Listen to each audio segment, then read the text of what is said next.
Big boss season 8 nominations అయితే start అయ్యాయి. ఈ సీజన్లో ఎవరైతే హౌస్ మేట్స్ అయితే ఉంటారో వాళ్ళకి మిడ్ వీక్ ఎలిమినేషన్ అయితే ఉంటుంది. మీ అందరూ మొబైల్స్కి ఓటింగ్ అయితే మీకు నచ్చిన కంటెస్టెంట్కి అయితే ఓట్స్ వేయాల్సిందిగా కోరుకుంటున్నాను.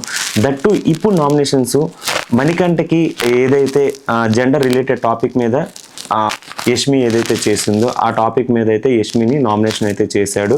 సో నేను ఆల్రెడీ నేను అక్కడ క్లారిటీ ఇచ్చాను, నేను నా పాయింట్ అది కాదని చెప్పి ఎంత సర్చ్ చేసి చెప్పినా వెళ్ళలేదు. తర్వాత 9K అయితే గేమ్ పరంగా నువ్వు చాలా వీక్ ఉన్నావు అనే పాయింట్ మీద అయితే మణికంఠ నామినేట్ అయితే చేశాడు. తర్వాత నబీల్ని 9K నామినేట్ చేసింది, ఎందుకంటే నువ్వు బయాస్డ్గా ఆడుతున్నావు, సపోర్టివ్గా ఆడట్లేదు అనే టైప్లో నువ్వు సంచాలకుగా నువ్వు సరిగా ఆడట్లేదు అనే టాపిక్ మీద అయితే 9K నబీల్ని అయితే ఓటింగ్ చేసింది.